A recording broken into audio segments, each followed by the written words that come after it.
What can we talk about? Anything? Any discussion? Pardon me? Well, I don't think we have time for that. Short version. No, I think we're out of time. What time you got, Adrian? I have another 5 minutes? Okay, great. I thought it was over. Ooh, sorry. Okay, 5G. What's the name of your channel on YouTube? I'm a partner with Suspect Sky.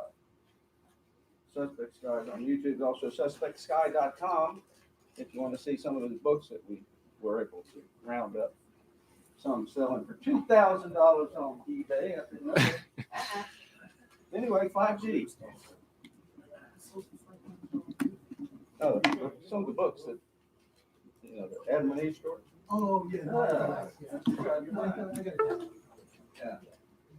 yeah. So 5G, okay, what's, go ahead and expand on it.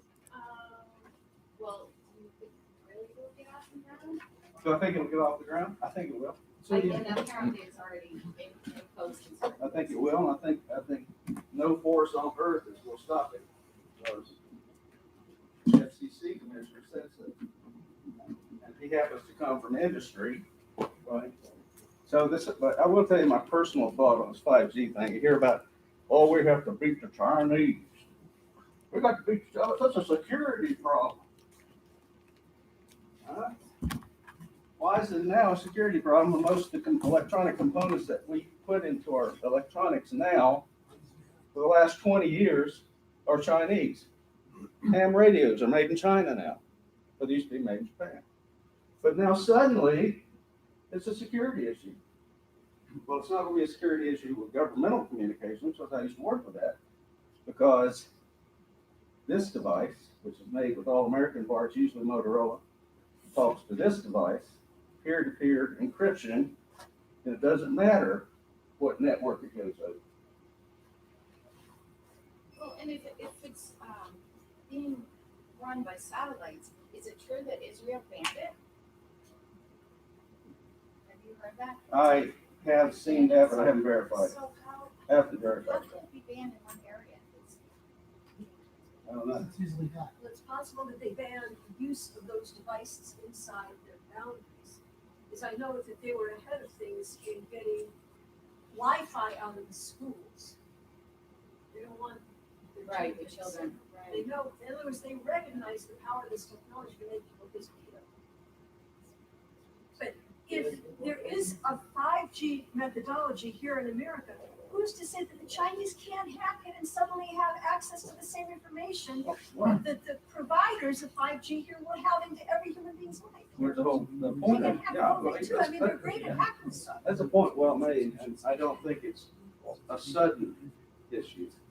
This is something that's been going on for a long time. We domestically have been hacking into people's stuff since 1990. AT&T was freaking out because they were giving us every telephone call made in the United States and overseas. And they were freaking out about it. So this is not a new concern. What you're hearing with all this rhubarb is we got to beat the Chinese. That's just a economic, commercial interest. That's all that is. Trying to scare you. Your security, you got no security. You don't now. What makes you think you would then anyway? Anyway, that's my take on 5G. Could you explain what makes it so dangerous? Well, we actually did some research and presented on our site. CIA, declassified CIA documents back from the 70s indicated that there were at least 500 vetted studies showing the deleterious effects of millimeter wave frequency, millimeter wave energy. 500. They claim that there is no evidence. Yeah, there is. UCLA maintains a database of bibliographic information that talks about that. The only reason there's no evidence because they don't want to look for it. Anything else? Thank you.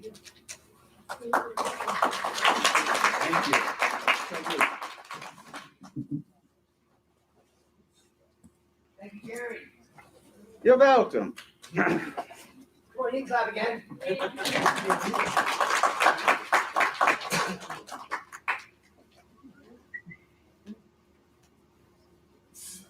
So our next speaker is gonna be Robert Felix.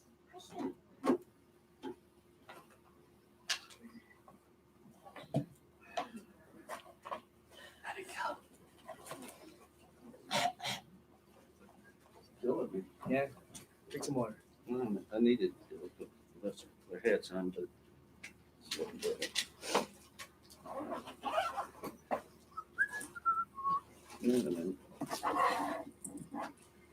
I stole somebody's. I left mine up there. Oh, okay. I was gonna say, how'd I get to it?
Oh yeah, Robert, I'm excited for this one. Good.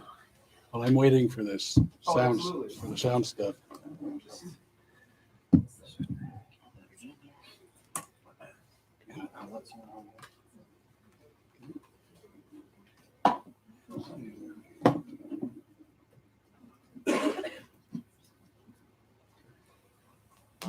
That'll be better. Plugs into the projector.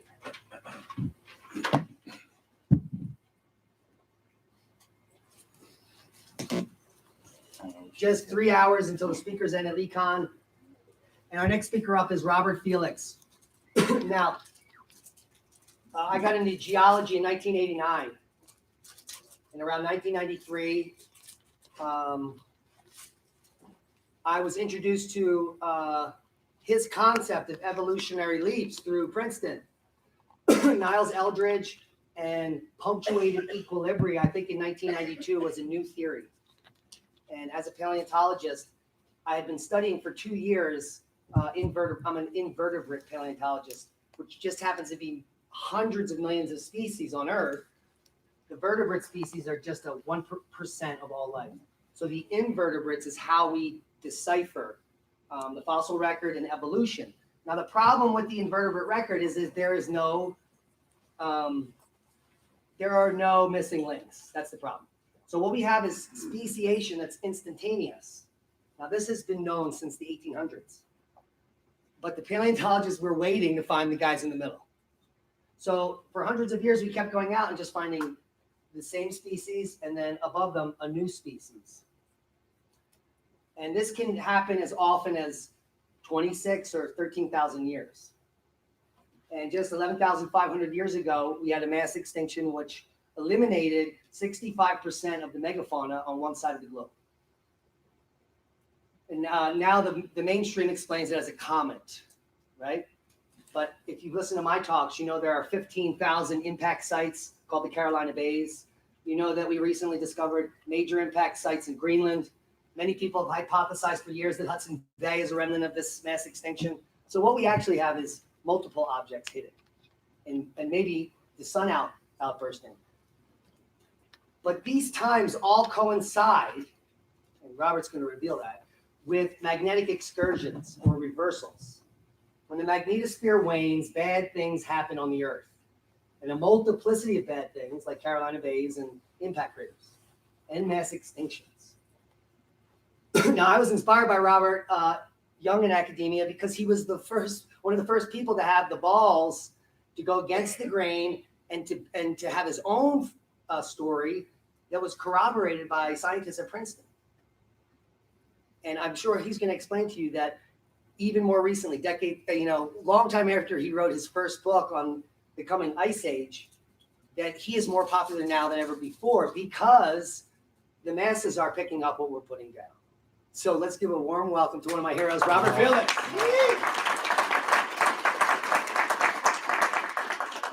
Wow, thank you very much, Diamond. That's a fantastic introduction. Actually, you've said it all. I may as well stop. No, I hope to fill in some of the things that you are talking about. I'm saying forget Darwin.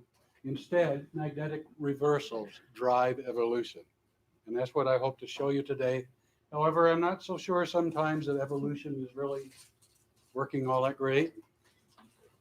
Anyway, did monkeys and humans ever really branch apart? Do you believe, anybody here believe everything their government tells them? Oh, I've got one back there. Yeah, all right. How about everything you read in the newspapers, everything you see on TV? How about everything that your teachers told you about evolution? Now, a lot of people do believe that right now. Charles Darwin. Charles Darwin is the one who told us evolution is a slow, stately, and orderly process.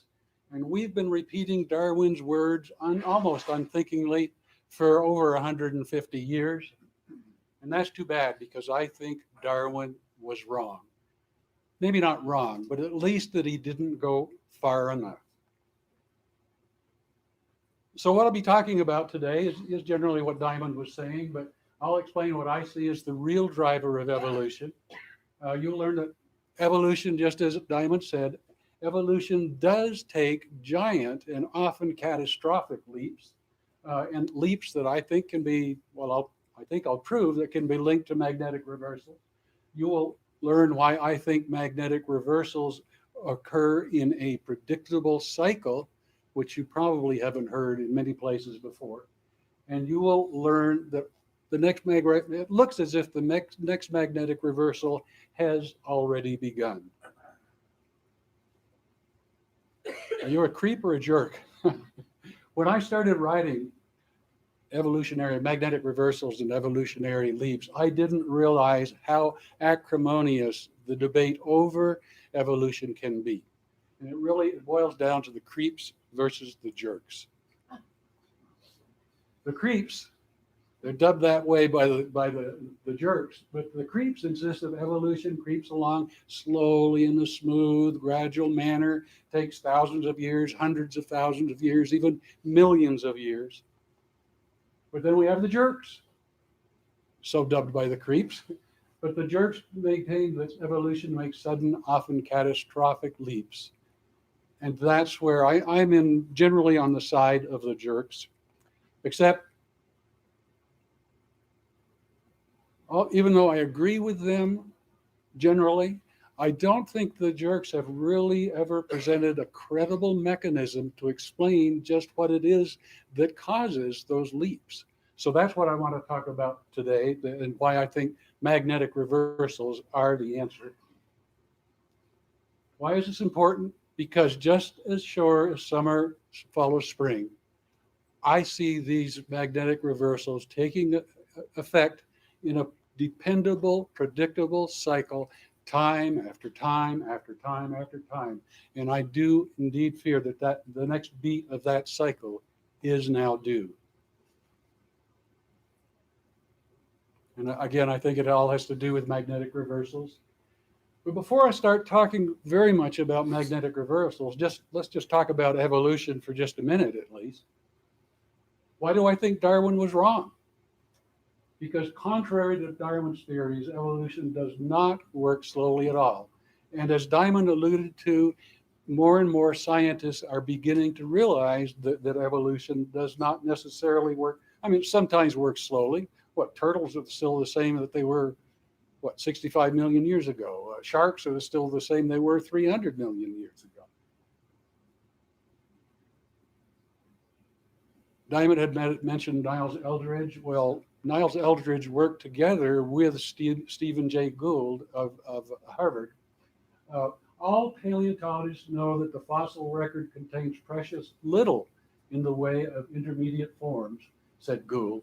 Transitions between major groups are characteristically abrupt. So this is not, this is from the mainstream science. It's not just conspiracy type stuff. That was the book, Punctuated Equilibria, but most species remain largely stable over long periods of time before some cataclysmic event sets change in motion, said Gould. And he was one of the authors of Punctuated Equilibrium. Nature does take leaps, said Gould.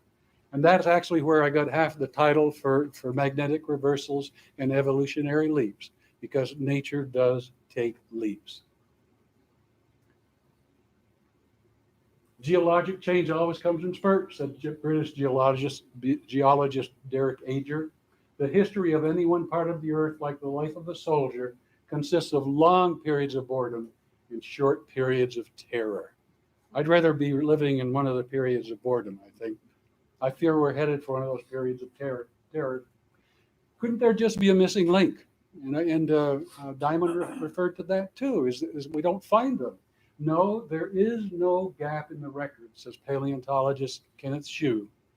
There is no missing link. Many groups appeared suddenly not because of the incompleteness of the geologic record, but because they did appear suddenly, said Shue. But here's something that Shue did not mention, and I think it's very important, that many of those new groups that did appear abruptly also appeared in sync with magnetic reversals. The evidence is mounting that Earth's magnetic field played an important role in the development of life on this planet. That comes from James D. Hayes of Lamont Doherty Earth Observatory.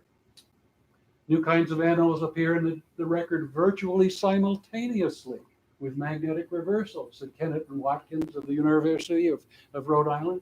Now, I had one guy today say he feels like he's standing on the shoulders, when he's talking about my books. But these people who made these discoveries are really the shoulders that I'm standing on.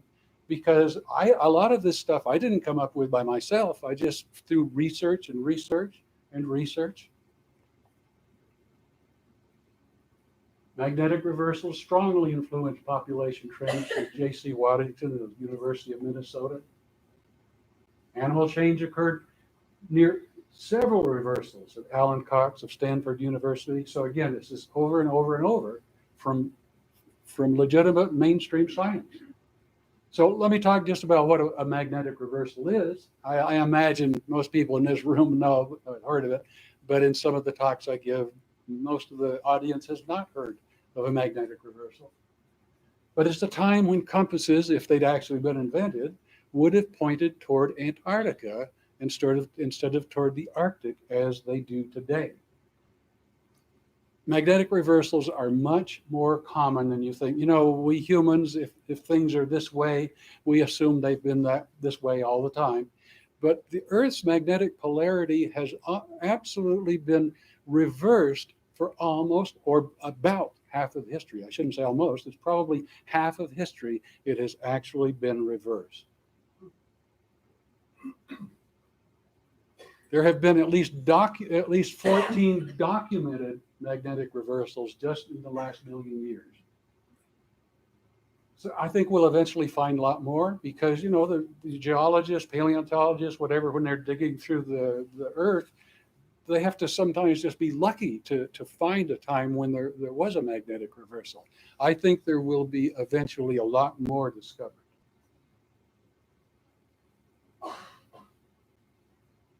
The reason I think there'll be a lot more magnetic reversals discovered is because we've been ignoring magnetic excursions. I mean, when you look at the history of magnetic reversals, almost always it's going to tell you that the last magnetic reversal was 786,000 years ago at the Brunhes-Matayama magnetic reversal. And almost every paper I read, any article I read on the web, they almost use that 780,000 to 786,000 year ago figure. But again, they've been missing magnetic excursions. Magnetic excursions are times when the North Pole moved south for a short period of time and then moved back. Sometimes as little as 250 years, sometimes as least than 500 years. And the odds of finding that in a geologic survey are greatly diminished because you can miss that just by digging one shovel too far through the earth. By the way they discover magnetic reversals and the way the earth has been, the polarity has been reversed for at least half of history, is a simplified version, is that they drill a hole into a volcanic field of magma that came out many, thousands of years ago or millions of years ago. Magma, when it comes out of the earth, is so hot that it doesn't have any magnetic inclination. When it cools through the Curie temperature, that's when it takes on the magnetic field of the day. So this is simplified, but essentially they can drill a hole into ancient volcanic deposits, drop a compass down there, and find out which way was north at the time.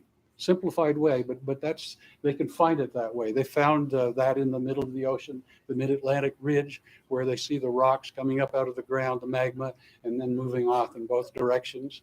And they found stripes on the ocean floor where the magnetic field would be pointing one way. They go another 8 miles over, and the magnetic field is pointing the other direction. So they've known this for a long time, but the magnetic excursions, harder to tell, because the magnetic excursions, sometimes they don't go all the way. Sometimes our magnetic field moves south just past the equator, then moves back. Sometimes it fluctuates. And so it's apparently different each time on these magnetic excursions. But I think we really need to pay a lot more attention to those. There's a cycle that I'm finding to the magnetic excursion cycle. 11,500 years ago, we had the Gothenburg magnetic excursion, and we had an ice age, or at least the younger Dryas. 23,000 years ago, we had the Mono Lake magnetic excursion at an ice age. 33,500 years ago, the Lake Mungo magnetic excursion and an ice age. So I'm not talking about ice ages today, but I'm also the author of Not by Fire, but by Ice, and I tie ice ages together with magnetic reversals also. So if this cycle every 11,500 years holds true, then we're ready for another magnetic reversal right now. So what causes the 11,500 year cycle? It's something that I see as precession of the equinoxes.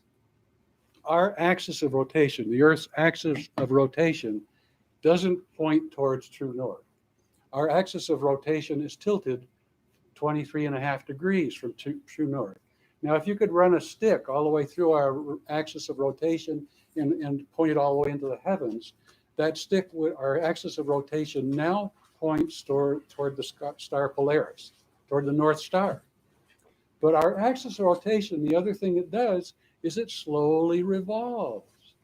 So our axis of rotation every 11,500 years, it revolves, it revolves, it revolves. 11,500 years from now, that axis of rotation will be pointing toward the star Vega. Then it keeps on revolving back and back and back. And 11,500 years from then, it will be pointing back toward the star Polaris again. Now, at first, I had a problem with this because precession of the equinoxes, when you read about it, really takes about 25,800 years. So how does this 11,500 year cycle fit into it? Well, finally, it dawned on me what it is that so many people have been missing is that our solar system also revolves. And it's revolving backward from the way we're revolving. So we're actually, even though the cycle is 25,800 years, that in relation to the solar system, this cycle is 23,000 years. And then you split that in half and you get the 11,500 year cycle. It's kind of like if you're on a merry-go-round, it's going a certain speed, but somebody who's on the ground who's walking towards you, you're going to reach them quicker. And it's the same sort of thing that I'm talking about here. Magnetic reversal may have already begun, and I've heard other people today talk about that, but this is according to the British Geological Survey. They came out in 2011, and they said that they thought that our magnetic field may be headed for a reversal right now. And they say that because something called the South Atlantic anomaly is growing. The South Atlantic anomaly is growing and spreading westward from South Africa as the Earth's magnetic field rapidly weakens in this region. And that weakening is important. This weakening may be early evidence of a forthcoming reversal in the direction of the magnetic field. As near as I can tell, all previous magnetic reversals, they were preceded by a weakening of the magnetic field. The magnetic field weakened and weakened and weakened, and then it got to about 15% of its regular strength, then it made the full flip. How long does that process take typically? Nobody knows. Okay. Some people have said, the question was, how long does that process take? A lot of scientists have said that it takes thousands of years or 500 years or whatever. They're all over the board. But one of the people that I quote in the book, or two of the people, is two scientists, I think from the University of California, and I don't remember which campus, Cohen Prevost. But they drilled cores into magma, into volcanic rock in Central Oregon, in a place called Steens Mountain. And as I mentioned before, when they drill the cores down there, they can put a compass down there and see which way the field pointed at the time. Well, they drilled their cores into the center of the volcanic rock, if you would, and the magnetic field was pointing one direction.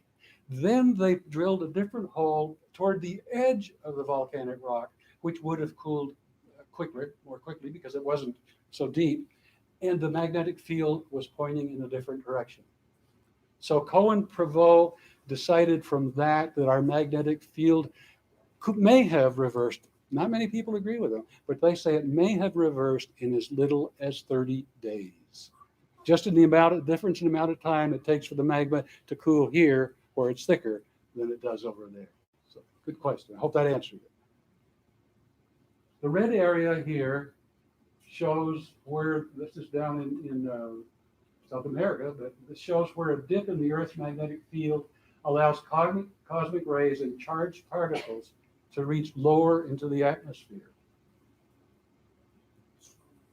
Our magnetic field is a shield, and you've heard that certainly more today. It's a shield against particle radiation from space. The radiation in the South Atlantic anomaly is a known hazard to satellites, to spacecraft, and to high-altitude aircraft. That same radiation I am submitting can lead to mutation and thence to evolutionary leaps. Swarm. I think somebody else has mentioned that today too, but in 2014, the European Space Agency revealed that the strength of the Earth's magnetic field is indeed weakening. Swarm they put up 3 satellites in order to triangulate and check on the magnetic field.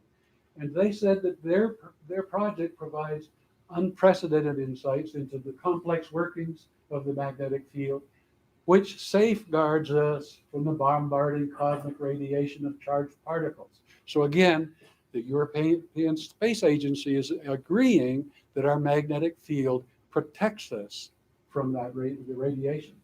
And that makes my point. Now here's the problem that I see, and I think it's huge.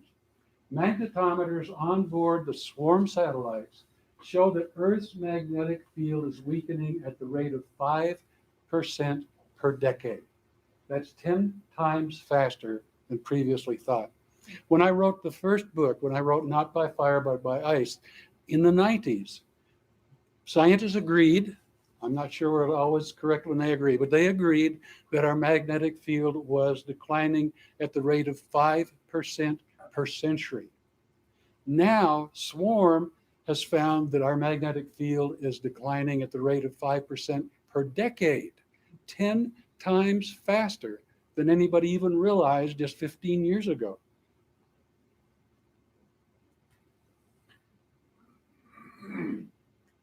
I'm not sure I know how to pronounce this guy's name, but the scientists who conducted the study don't know why the magnetic field is weakening, but one likely reason is that the Earth's magnetic poles are getting ready to flip. And that's from Swarm mission manager Rune Flabberhagen. Such a flip is not instantaneous, he said, but would take many hundred, if not a few thousand years. They have happened many times in the past. Well, I agree with him. It looks to me like we're headed for a reversal. I disagree with him about how long it could take. I don't think it's going to take hundreds or thousands of years. I mean, during these magnetic excursions where the North Pole only remained reversed for 250 to 500 years, how could that have taken 1,000 years? They're wrong about that part. But regardless of the amount of time they say it takes, I hope they're wrong. But when you look at the record, I'm not so sure they're wrong. Is it just a coincidence that apes and humans branched apart about 5 million years ago at the end of Miocene at a magnetic reversal? I don't think so. Is it just a coincidence that Homo habilis appeared about 2 million years ago at a magnetic reversal? I don't think so. Is it just a coincidence that Australopithecus went extinct about 1 million years ago? So we're getting closer and closer to us at a magnetic reversal. You know what I'm going to say? I don't think so.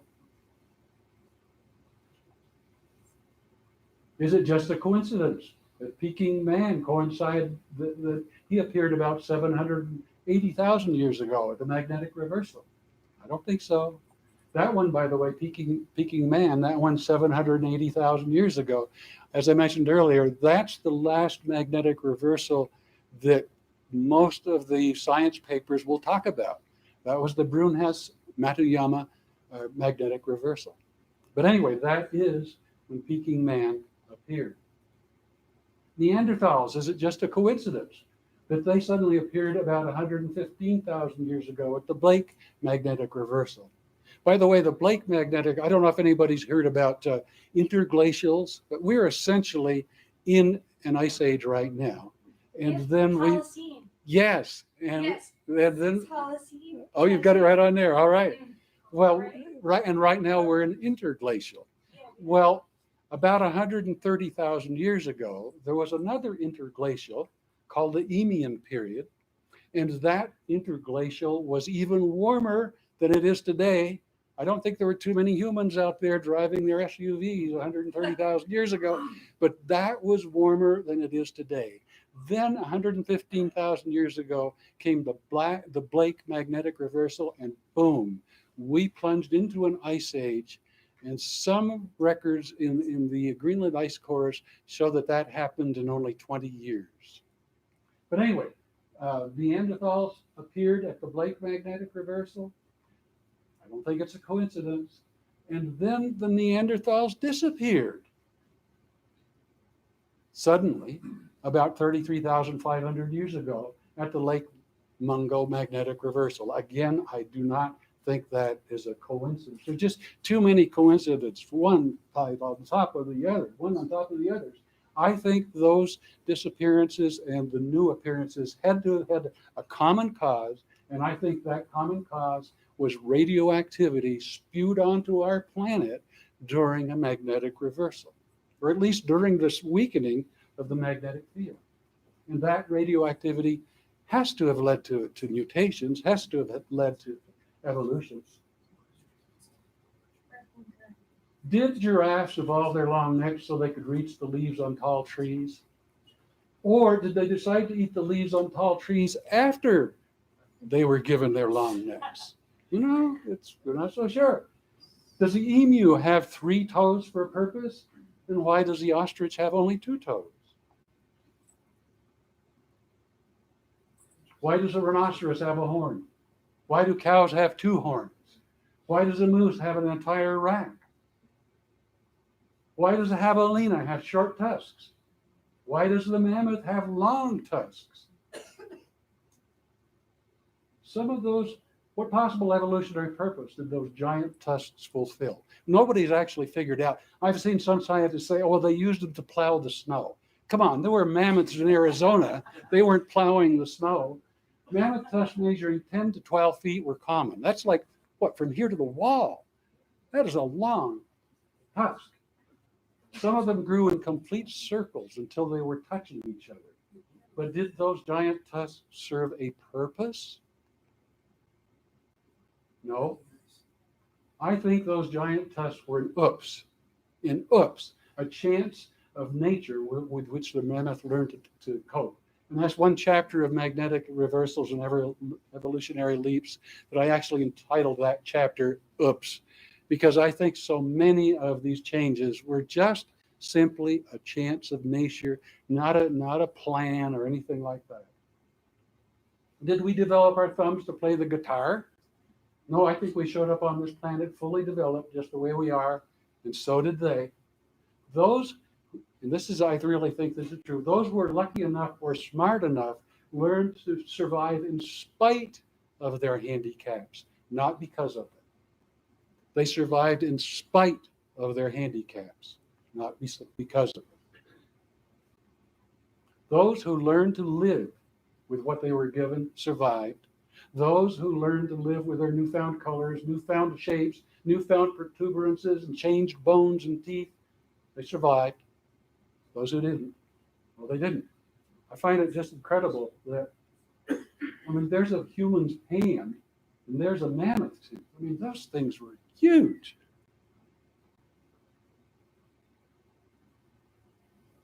I don't think it's survival of the fittest. I think it's arrival of the fittest. I don't think mankind evolved, and neither did anyone else. You can call it whatever you like. You can call it natural selection. You can call it mutation, or I've had some that would call it creation. But call it whatever you like. I think we were placed on this earth just the way we are, fully developed, fully formed. We arrived, yes. Yes. Seriously, amen. All right. Amen. She said, good, great. Yeah, I think we were just placed on this planet the way we are. And I think that's essentially the way we'll stay until the hand of creation or the magnetic reversal, until it comes down again. We may grow smaller, we may grow bigger, but we won't change in any fundamental way until that magnetic reversal. And I guess then it's not even a guarantee we'll change then.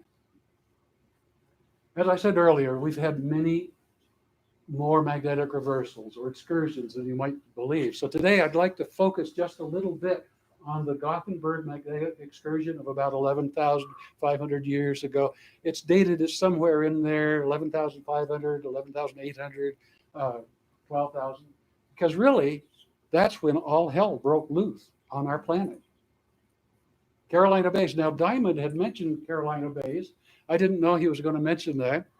I've been talking about Carolina Bays, and I put them in the book because I was so excited about it, and I thought the world was going to be excited about Carolina Bays.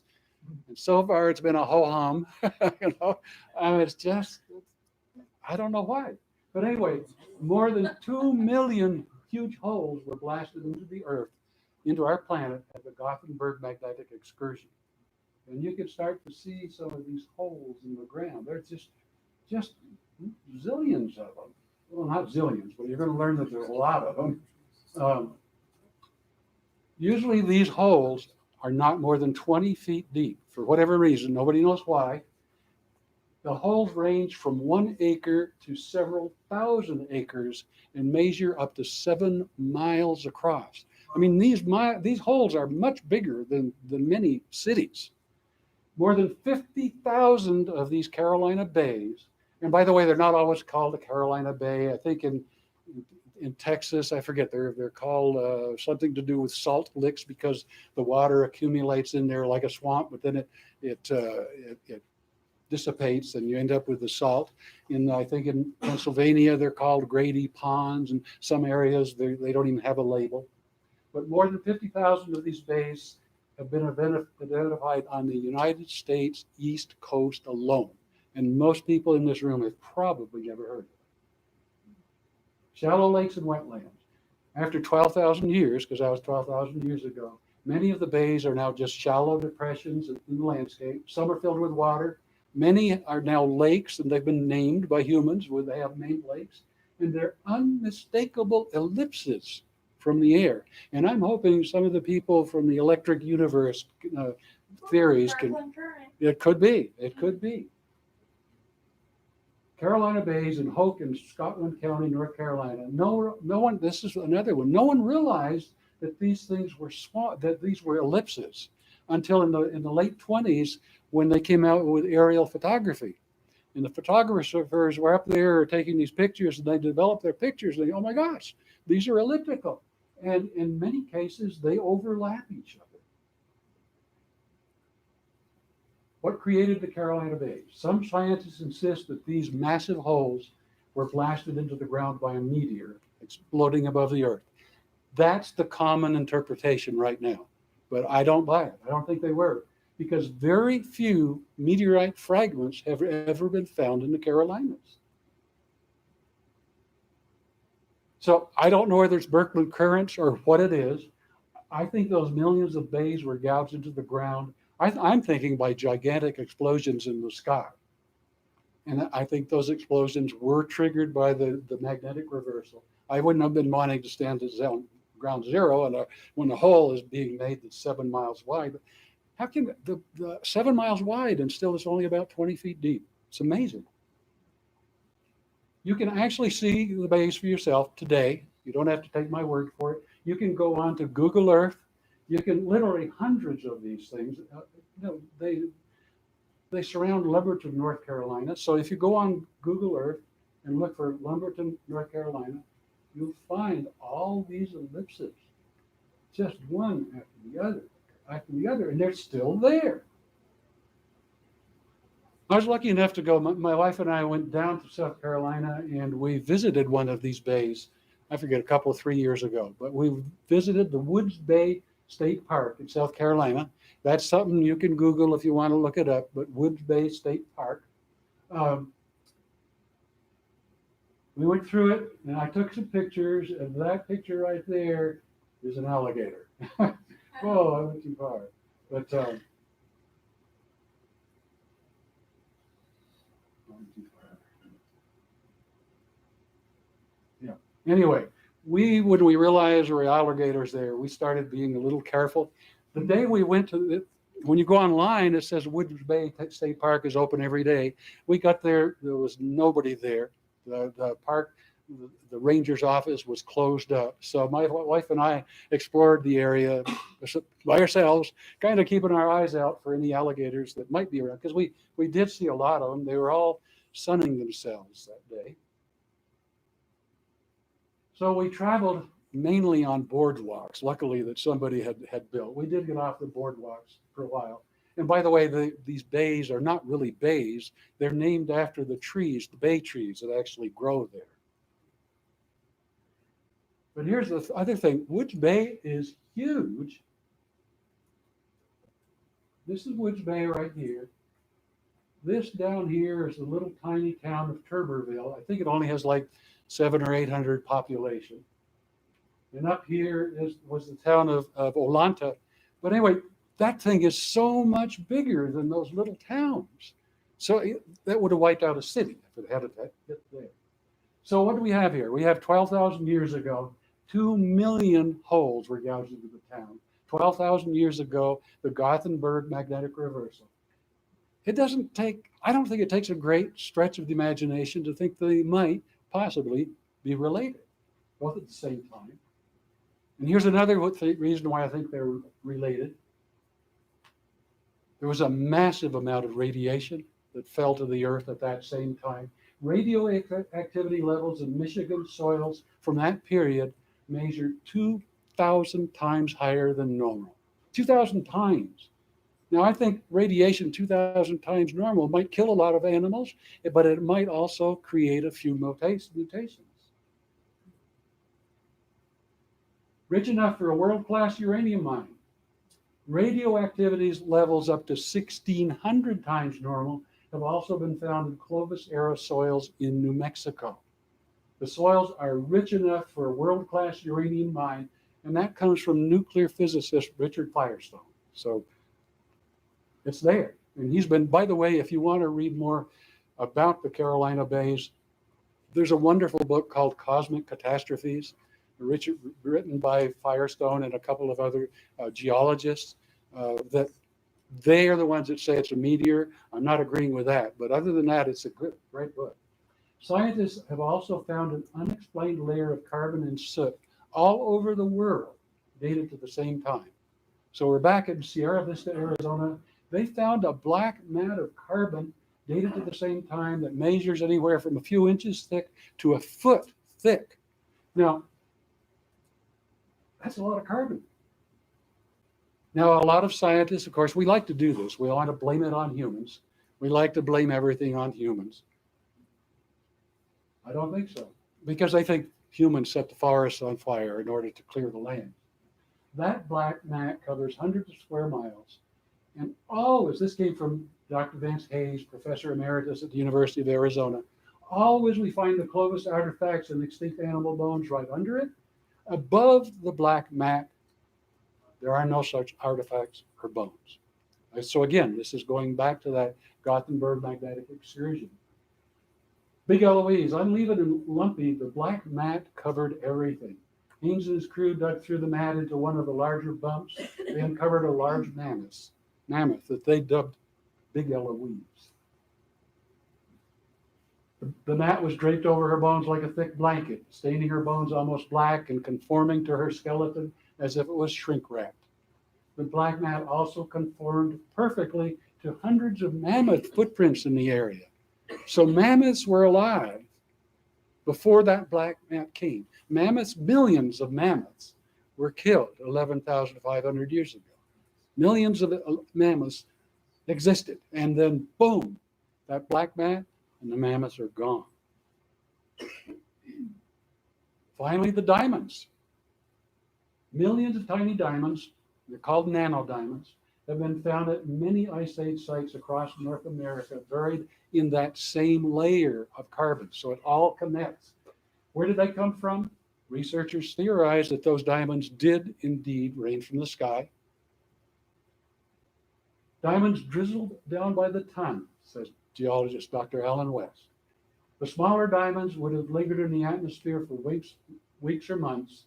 The larger diamonds were visible to the naked eye and dropped like hailstorms. I mean, can you just imagine all those diamonds falling down on your head? Diamonds have also been found in Greenland ice, the nanodiamonds. Scientists now point to the icebound diamonds to bolster their own meteor theory. But again, let me remind you, there were no meteorite fragments or almost no meteorite fragments found in these areas. I think that those diamonds, I think the black layer of carbon in which they are embedded, were created in the sky as a direct result of the Gothenburg magnetic reversal. I think that's a lot of where our carbon comes from, is from the sky, that it rains down on our heads. No wonder so many Ice Age animals went extinct. With diamonds drizzling to the earth by the ton, with vast amounts of carbon pouring from the sky, massive amounts of radioactivity raining on their heads, no wonder they went extinct. So I'm saying forget comets, forget meteors. I think magnetic reversals cause extinctions, and I think magnetic reversals cause evolutionary leaps. And I think the next beat of that cycle is on our way. So let's sum it up. I submit that the magnetic reversals cause the extinctions, that they cause the other evolutionary leaps, and they do it in a natural, predictable cycle. And that cycle, I think, is due right now. So, is it all doom and gloom? I don't think so. Even if I'm right, it's not doom and gloom. The Neanderthals may have gone extinct at the Lake Mungo magnetic excursion, but we, modern humans, we existed along in conjunction with Neanderthals, and yet we're still alive. 1 million mammoths and mastodons may have died at that magnetic excursion, but our ancestors somehow survived. I'm wondering, what did our ancestors do that helped them survive? They didn't know about polarity reversals. They didn't know about precession of the equinoxes. They didn't know about radioactivity, and yet somehow they made it through. If they were able to survive the Holocaust, I think that we ought to be able to do it too, if we can figure it out, if we pay attention. I think the answers are out there. I don't know them yet, but I think the answers are out there. But a little bit of luck wouldn't hurt. So I want to wish you all good luck.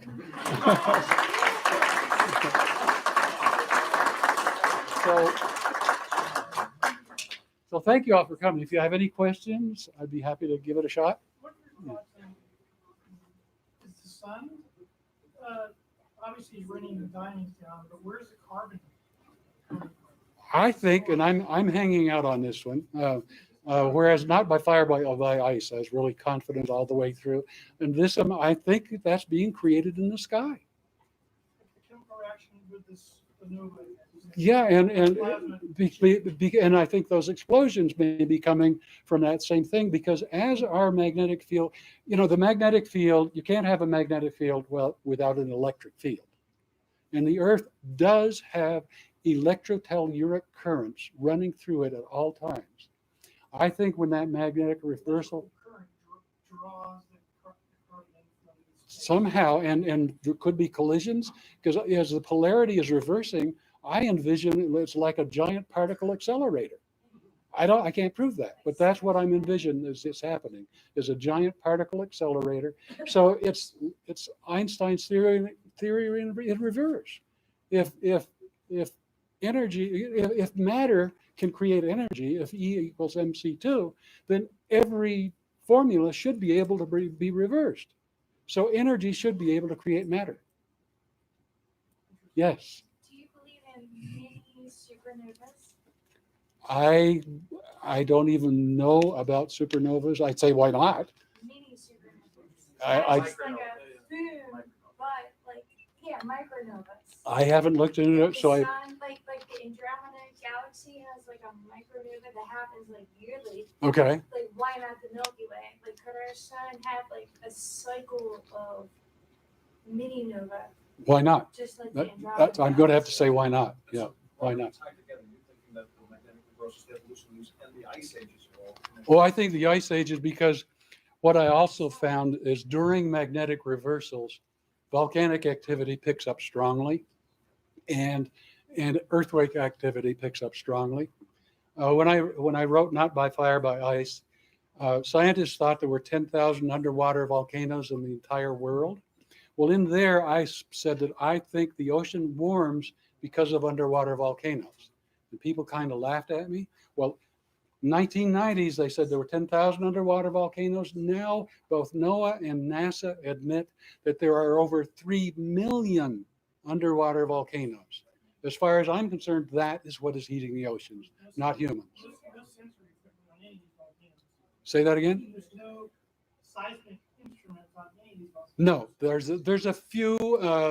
The University of Oregon has in the last 3 years put seismic equipment on one of the underwater volcanoes off the Juan de Fuca Ridge. So they're still learning. But as far as I know, that's the only one with seismic equipment. Somebody back there? Yes. I'm curious your personal belief on if the CIA is attempting to hide this information, just what your personal belief is that this information is purposely being hidden from the mainstream. No, I don't think this information has been purposely hidden. I think a lot of people don't care. And I think on the other side of it, I think a lot of people just don't understand what's coming. They don't understand. That's what I think is they don't. I get on programs like with George Norrie on Coast to Coast and things like that, but I don't have the mainstream following me. And if you go to, they're talking about the media kind of hiding people. The name of my website is iceagenow.info. But if you search on Google for ice ages, I don't come up. I've had more than 40 million hits on my website, and I don't even show up. So I think there's, in that way, yeah, I think it's hidden. Yes. Somebody, yes, back there. What is the mechanism that connects ice ages and volcanic and seismic activity? Okay, the mechanism I see is volcanic activity increases during when the magnetic field weakens, and so does seismic activity. I see the underwater volcanoes heating the oceans, while the above water volcanoes are cooling the skies. So you've got the warming oceans throwing more and more moisture up into the sky, and it's rising into skies that are cold. And that is what I think triggers the ice age. Way back there. Yeah.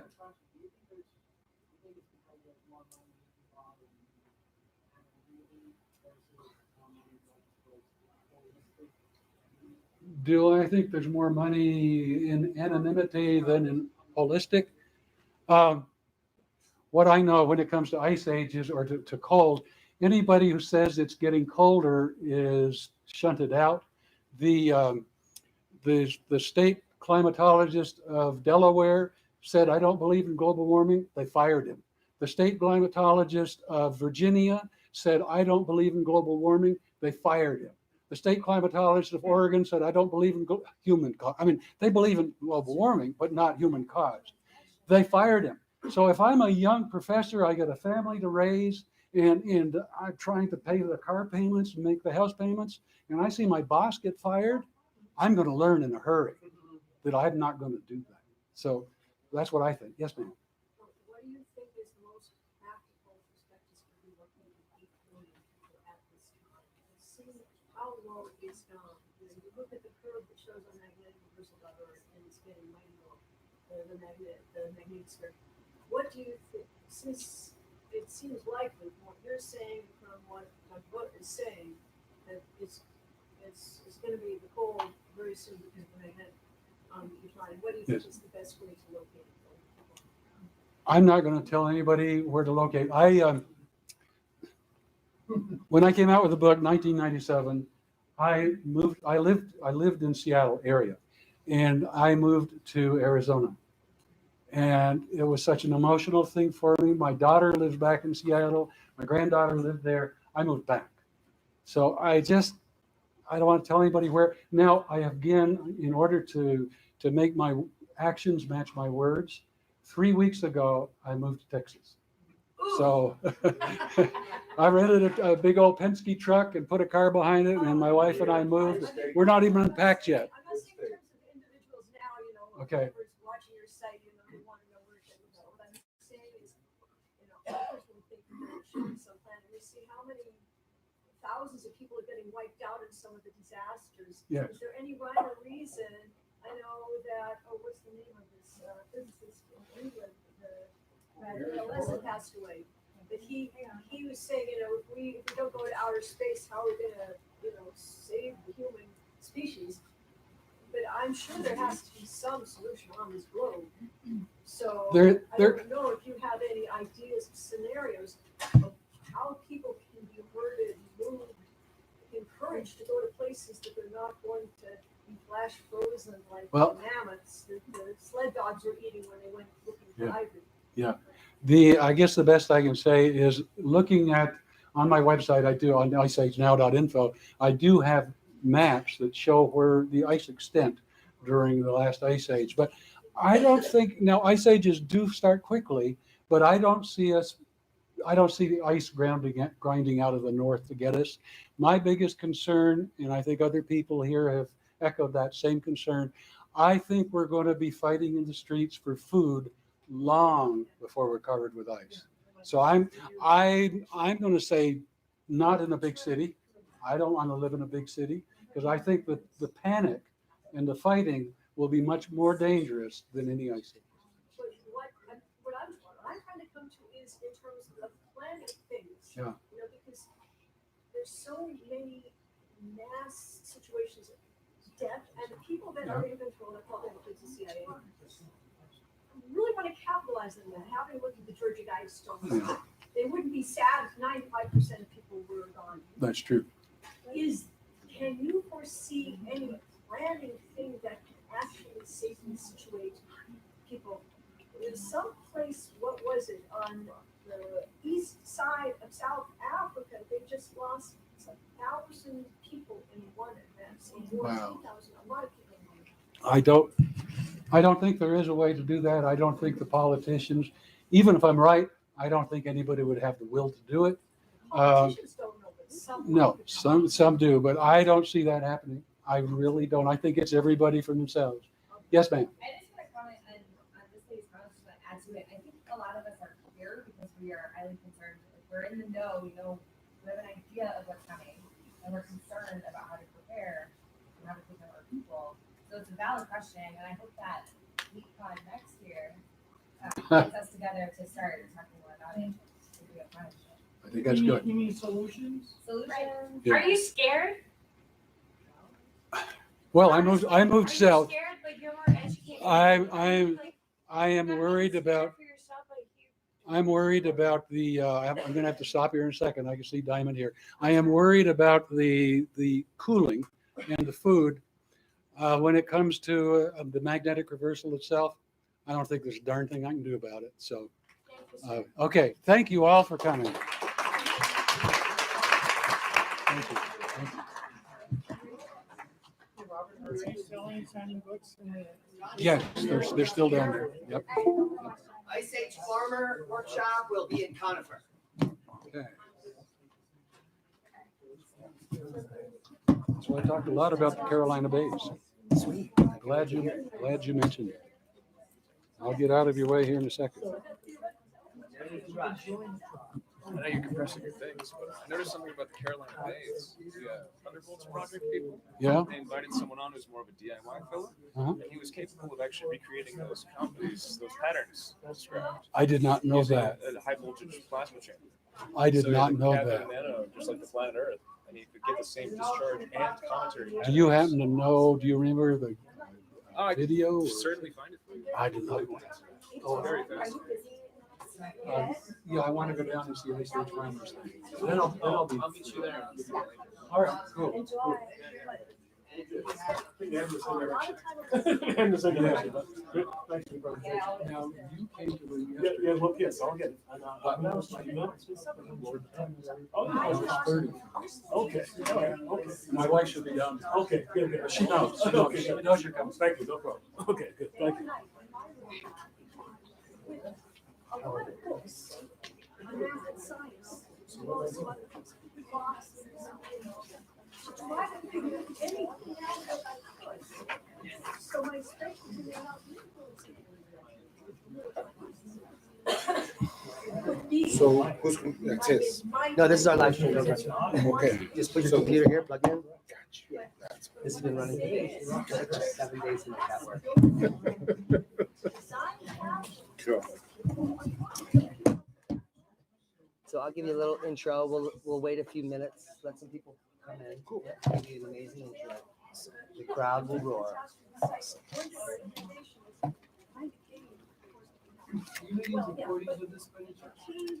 Yes, we're doing it right now.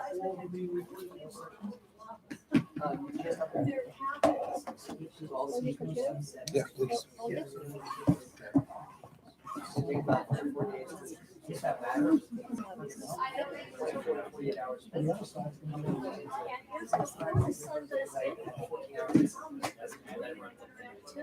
So 8 hours is a dark. Whatever radiation we're getting, whether it's from the sun, But once you get it, pack it up. It's deep space. or whether it's from that red star that I've seen. Well, we're going there for like $1. Like, we're just live. What if the whole extreme activity Is this on? Oh, Yeah, so we're separating it, say this is something else. No, so they don't come to our desk. That's what I think. That's why I say. Yeah. Okay. So where's my, like,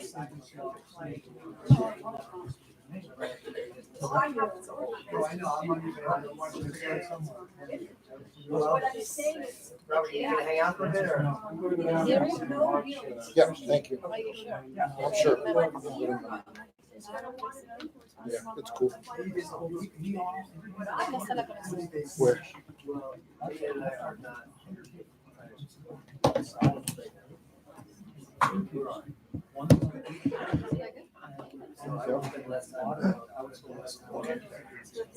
Got it. Okay, now what am I doing? The main presentation for Philly, for Leaks. There it is, right? Our investigators Leaks.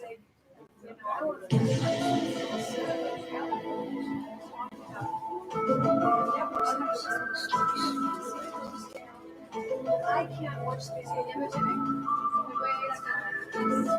Can I make this higher? No, I Sure, we want to put it on something. Oh, you want me to just go off that? There's some screws in the front. Yeah, that will just raise it a little bit. Just a tiny bit. Yeah, yeah, that's it. That's it. I think that's perfect. Yeah. Yeah, that's it. Thanks. Thanks, man. Okay, what else do I need? You know what? I haven't been able to get this to work. How do I get this to work?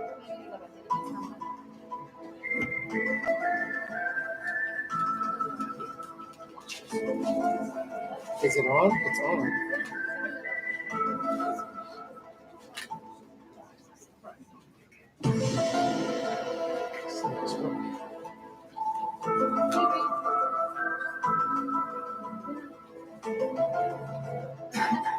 Oh, it's working now. That's awesome. Thank you. Thanks. That's cool. Let me see if it works on the screen. It even works on the screen. That's great. Okay. Okay, well, next. Oh, my phone.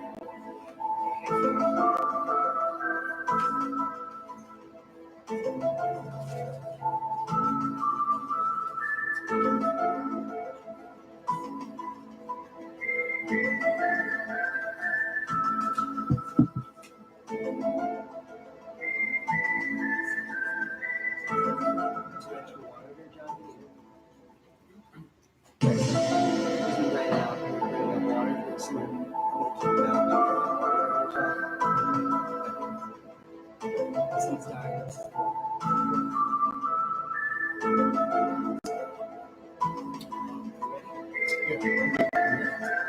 our next speaker, and I'm sure all of you people out in live stream world are really waiting for this talk. And it is my pleasure to introduce the man next to me, John DeSouza, who I can tell you that I stopped watching TV as soon as the last series of the X-Men actually ended. And I haven't really watched TV since then. And the reason I actually watched that program is because it intrigued me in many ways. As a conspiracy theorist and a truther, I've been studying the Rouge for years. And this man lived it. And not only that, he got paid to live it. And now he's speaking the truth to the public about it. And let's give a warm welcome to Fox Mulder, the real X-Man, John DeSouza. Thanks, David. Thanks so much. All right. How many people here were at my last the general presentation? Has anybody already saw it? Okay. Then I'll expect you guys to ask a lot of questions since you've already seen this general presentation. Because this presentation is the para-investigators and the globalists, the global terror, which I believe is the age that we're living through right now. We're living through an age where the globalists are committing terror against us on a regular basis. And it's invisible, it's supposed to be invisible, but we who are true investigators can see it. We can see it. We don't just, we're not fooled so easily with the labels. Yeah, I'm done with this. I don't think I have volume. No. This is just introduction material.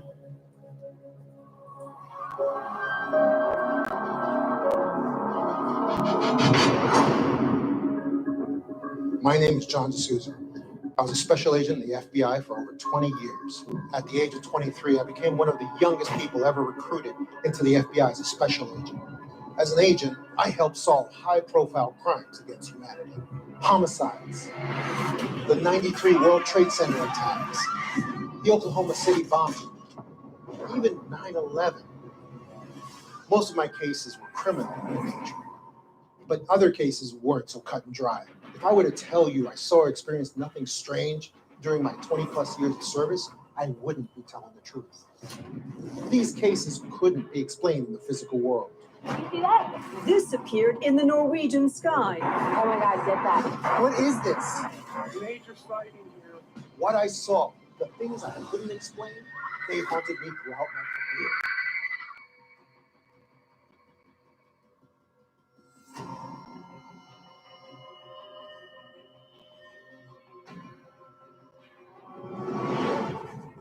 After 9/11, all these cases started coming forward. Children drawing pictures of burning buildings before it happened. Others saying they made predictions of 9/11. They were called indigo children. There is absolutely no doubt that this is a different kind of child. It's a different kind of human being. They think different. They are completely different. I investigated several indigo children while in the FBI. Could they predict the future? Terror events? There were a lot of people that had premonitions of the tragedy of 9/11, days, even weeks before the event actually happened. The problem is, what do you do with it? The FBI concluded the indigo children's premonitions were just coincidence, so they closed the case. I believe evil exists in the physical world, but from my experience, there's an evil even darker in the paranormal. For those who have any questions, just shout them out. We'll try to deal with them here. Otherwise, also at the end, I'll be back at my desk in the atrium. And anyone who wants to get this presentation on PDF, just come and give me your email back there, and we'll get it. That's good? Okay, you give me a thumbs up. All right. And that way, of course, you can't get the videos, but at least you can get the notes and the text. The gaslight triangle is something we're living in right now. It is the three-legged monstrosity of deception that we are living. The first leg is fake news, which is all media, basically, which is all, as we know, owned by the same few companies that the board of directors, all the same globalists, sit on all the board of directorships of all the same companies. Also, establishment science and mainstream science. Okay, that's a very specific use of language. Of course, there are scientists who are cutting edge people, like Tom Campbell, who are out there, and the gentleman who just recently passed away, the former NASA engineer, whose name escapes me, but who tragically passed away just a couple of days ago. You know, these are guys who, they were scientists, but they became something else the moment they stepped out of that scientific paradigm. They became something much more valuable and very different. But anyway, but these are the old-fashioned scientists and doctors. I could find you dozens of ads from doctors, MDs, and scientists from the 50s doing commercials for nicotine and telling you how good cigarettes are for your lungs. Okay? The same scientists today and the same MDs today are running around telling us how great vaccines are for our kids. Did you? You said Casey who passed away? The gentleman who just passed away. You guys, anybody? Gentleman who was the NASA engineer. John? John Casey? No, he didn't do it. No, not John Casey. What was his name? It's not, it's okay. Yeah, I'll come up with the name in a little bit.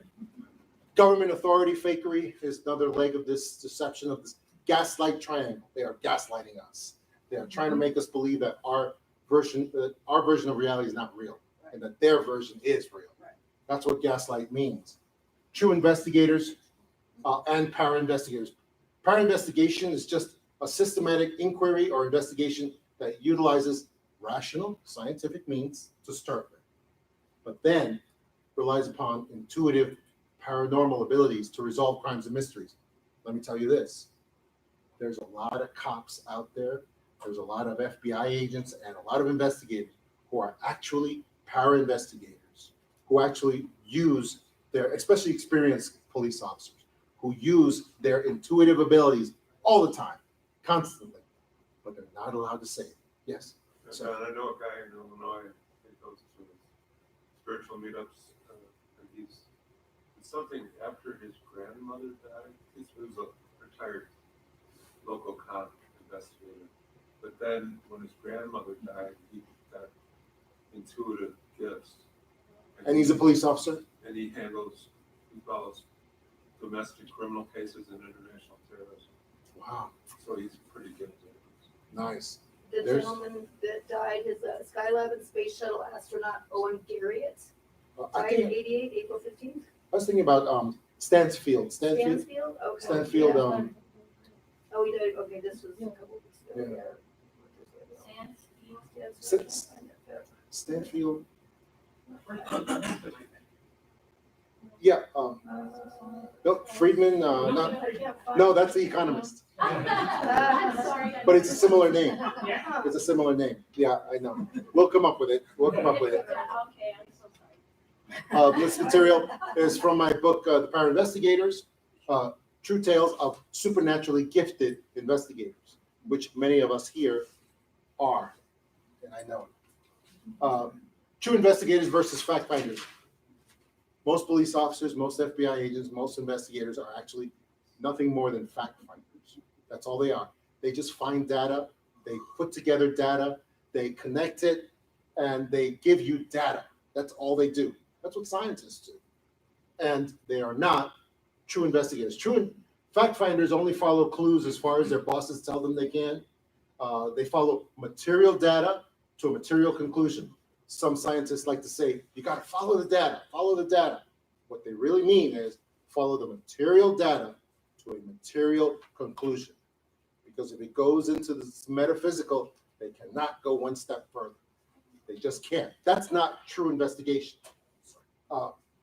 Fact finders cannot offer a final investigative conclusion, something the true investigator always has to provide. You have to provide a true a final investigative conclusion. We believe this guy did it. Here's the reasons why. We believe this person is being truthful or not truthful. Here's the reasons why. That's a true investigator. That's a final investigative conclusion. And fact finders can never give those. Mr. Jewell, he was the gentleman who saved many lives, was a great hero of Centennial Park in Atlanta, Georgia. And here's. Welcome to Atlanta's Olympic Stadium for the opening ceremony of these Centennial Olympic Games.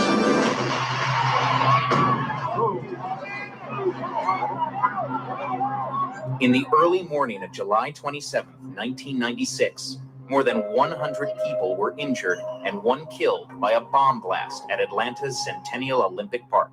After the bombing had occurred, the victims were taken away. I remember very distinctly, as the light came up, I started meeting some of the people around in the area, and one of the people on the scene was Richard Jewell. Jewell, a former sheriff's deputy, had discovered the bomb in a backpack and helped clear the area before the explosion. He was hailed a hero. And I just hope that we catch the people that did it. Following the bombing, there were a lot of suspects, but it wasn't too far into the investigation where Richard Jewell's name started surfacing. The president of a college where Jewell had worked security called the FBI to say he had concerns about Jewell. All the guys in this video clip are lying. And they're basically making up a story to cover their tracks after the fact. They invented this whole thing about that Richard Jewell was a suspicious character. He was a wannabe cop. And the reason was because when the incident occurred, Richard Jewell found a giant hiking bag. He declared it a suspicious package right away. He became the greatest investigator ever. And he put a police line around the package, a police tape. He put it and he started telling people, leave the area, leave the area. And there were hundreds of families with little kids in that park. The park was packed. It was packed with people. And they weren't listening to him. They kept walking through the same pathway. Hundreds of them on either side.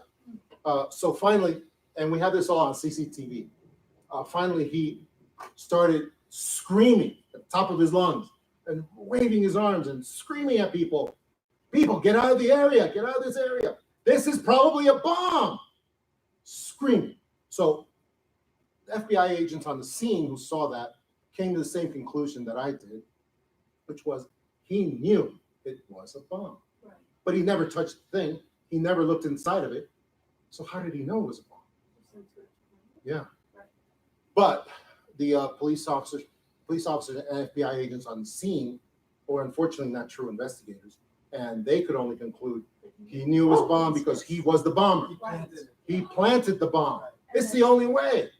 Well, it's the only way. They have to have, they have to have their man. Yes, so. They do. And so they created a narrative that he was the bomber. Oh, and they passed that on to these other it's the New York Times and CNN and Atlanta Journal-Constitution and all the newspapers, and all the newspapers were later sued. And the people who made this clip, New York Times, were also sued and had to pay millions to his estate. And so did the Atlanta Journal-Constitution, so did CNN, and many other news outlets. They were sued for libel and slander, and they had to pay. And it's an extraordinary story. Unfortunately, Richard Jewell's health was broken by being accused of this crime over several months. His life was ruined, his health was ruined, and he died shortly after. He was 44 years old, and he died. So, it didn't give his mother any comfort to collect all these millions because her son was dead. Did he die before being cleared or not? After being cleared, yeah. And But never really got through it. Yeah, he never really got over it, and that's what happened. So let me finish playing this.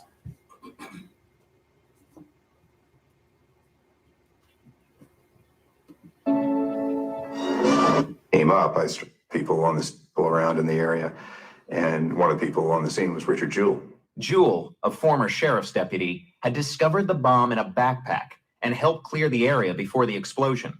He was hailed a hero. And I just hope that we catch the people that did it. Following the bombing, there were a lot of suspects, but it wasn't too far into the investigation where Richard Jewell's name started surfacing.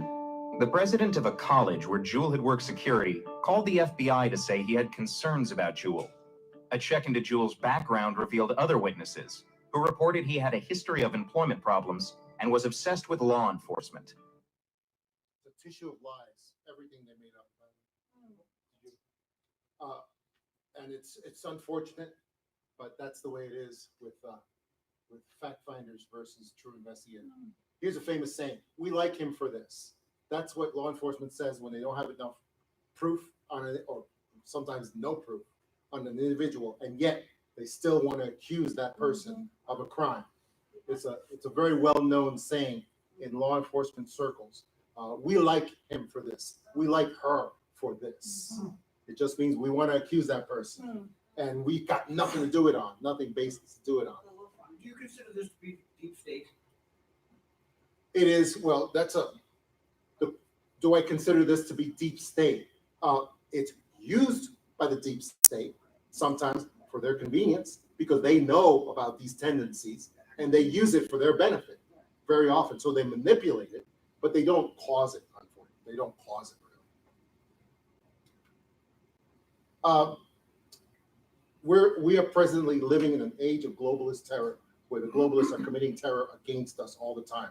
There was a time in the 70s and 80s when the Soviet Union, which is hundreds of millions of people, were living during a period known as the Red Terror. They were living in the Red Terror. And it consisted of government officials coming and dragging away family members in the middle of the night, usually about 3 in the morning, dragging them off to the gulag, and they would never be seen again because they spoke out against the government. And that went on for decades and got even worse when the Soviet Union was getting ready to go under in the 70s and the 80s. That was the period of the Red Terror. But people didn't talk about it. They didn't talk to each other. They didn't talk openly about it. So a lot of people in Soviet society didn't even know it happened until later, until afterwards. Okay?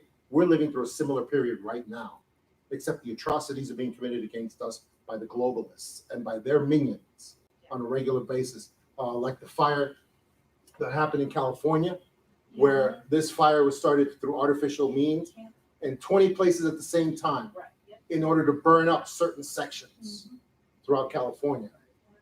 You know, that's murder, that's mayhem, that's genocide, and yet we are living through that right now. The time when the globalists decided to take direct control of the United States and the Western world was 2001 on 9/11. And this is one of the best summary videos of what happened. It's taken down constantly by YouTube. We lost track of who originally made the thing because it's been taken down so many times. But if you can find it, this is a great, great summary of exactly what happened on 9/11.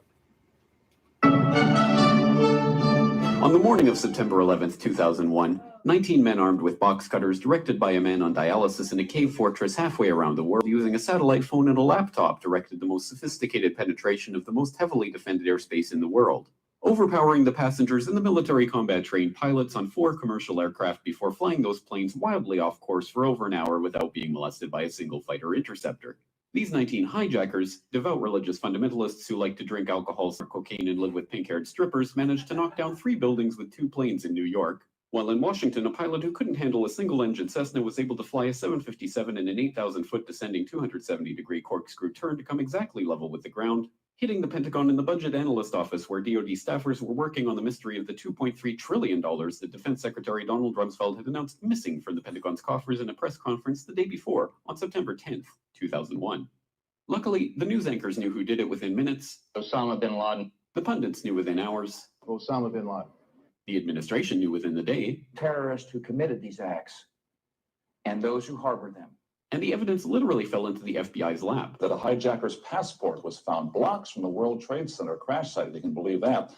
But for some reason, a bunch of crazy conspiracy theorists demanded an investigation into the greatest attack on American soil in history. That investigation was delayed, underfunded, set up to fail, a conflict of interest, and a cover-up from start to finish. It was based on testimony extracted through torture, the records of which were destroyed.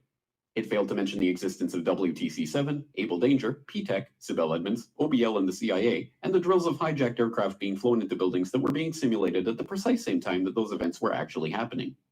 It was lied to by the Pentagon, the CIA, the Bush administration, and as for Bush and Cheney, Well, no one knows what they told it because they testified in secret, off the record, not under oath, and behind closed doors.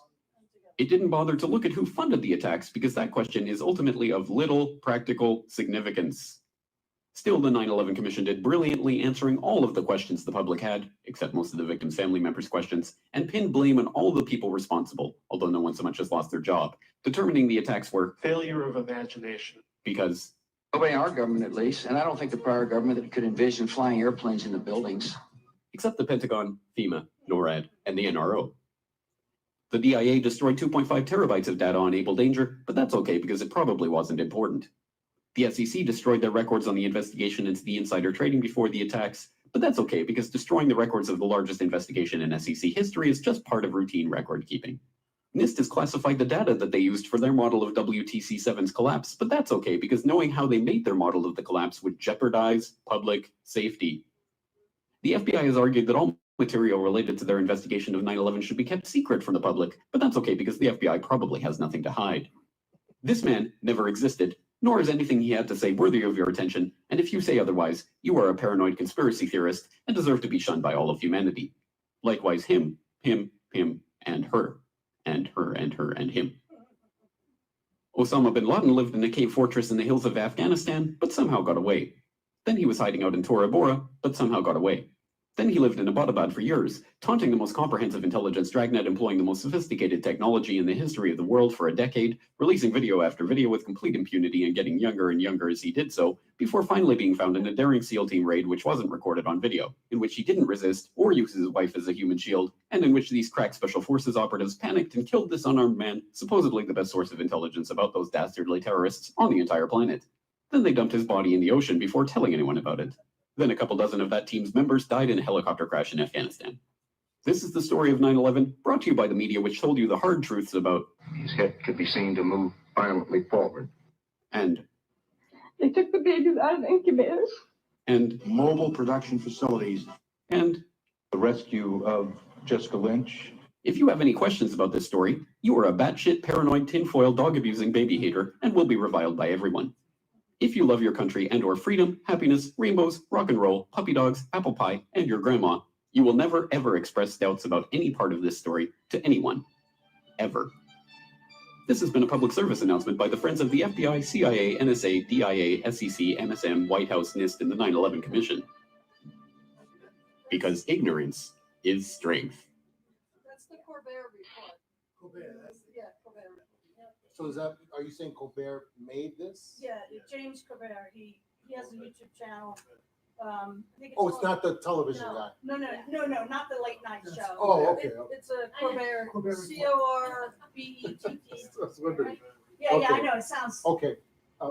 yes, sir. Can you explain the reference to Able Danger? I'm not, but you're the Able Danger guy, right? I I don't, just noticed that he was on there and I've been following his Able Danger live streams. Yeah.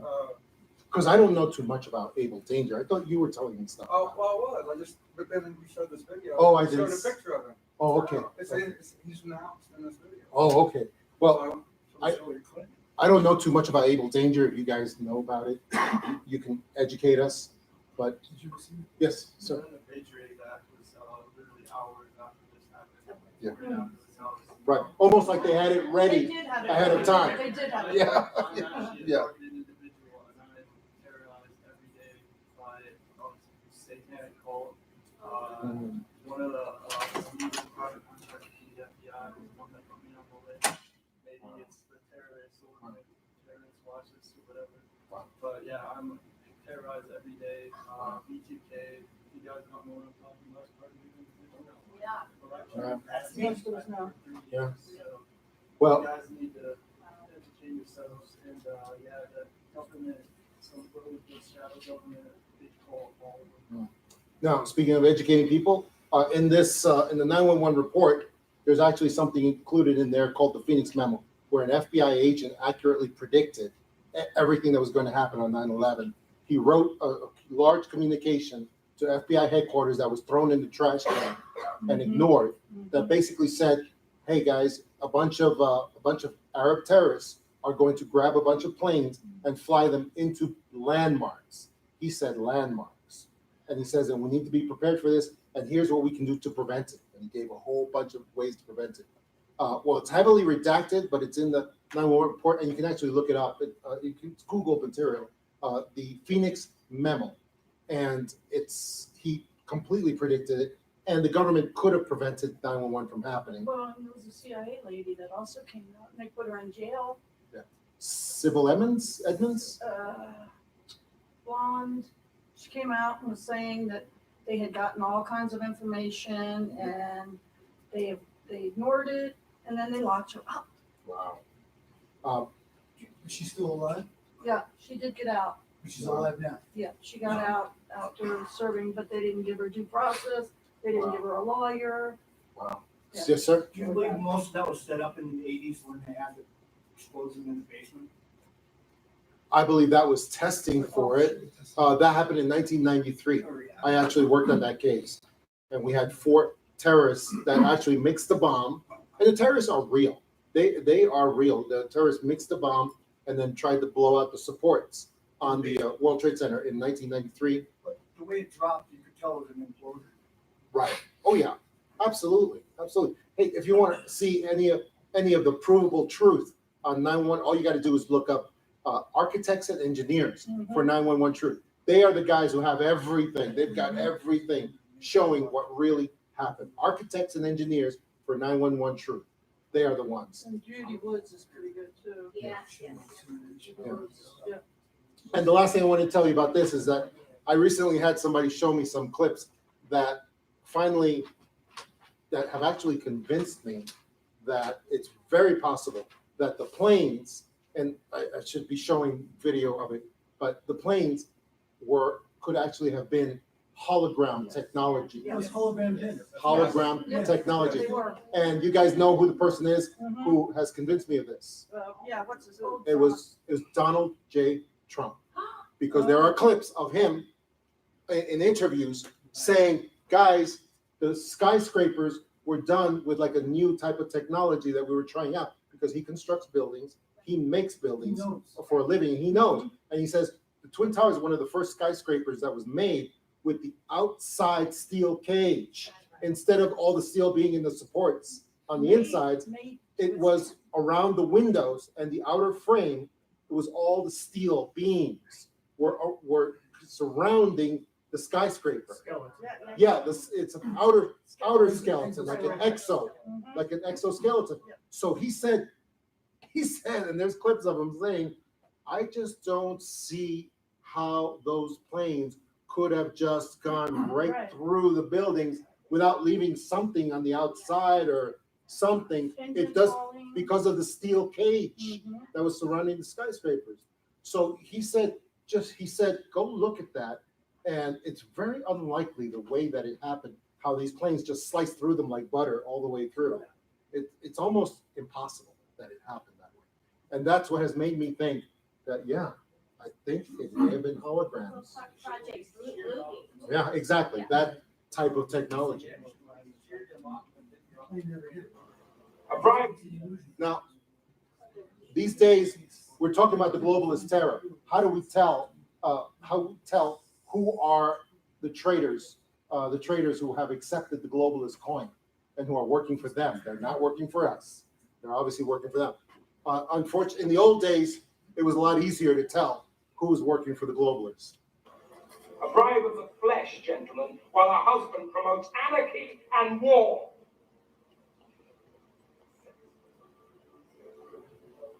Words escape even most cunning tongue. My little whore queen.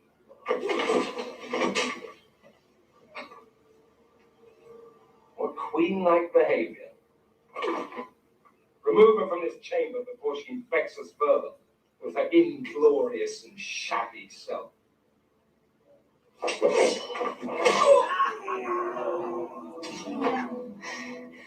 This will not be over quickly. I will not enjoy this. I am not your queen.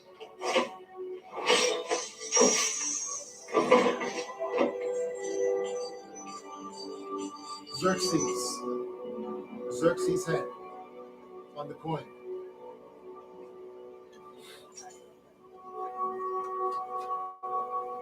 And the other senator finds it and starts saying things like, traitor, traitor, traitor.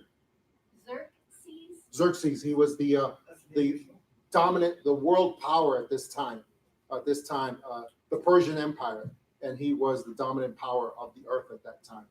And it was so much easier in those days because you had to have a coin, gold coin or whatever, and it had the head of the tyrant right on there. Very easy to identify. Well, today we don't have that. Today, the only way we can tell who the globalists are is by what they support. Do they support globalist policies favored by the elite powers in control? That's the only way. That's the globalist gold coin in their pocket. Are you saying left and right? Left and right, exactly. Since I moved to Colorado, I've seen it. There's a division amongst the Americans. It's incredible. Yeah. And I've been doing some lobbying. And it just shuts them down. We Yeah. gotta wake up. We're all Americans. Exactly. That goes back to Rome, divide and conquer.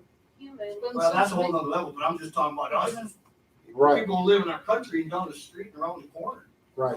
You know, Here's the globalist coins. It's the top priorities for the globalists, which are basically for American genocide. Here it is. It's no borders for your country. And anything that promotes illegal aliens over American citizens. That is the number one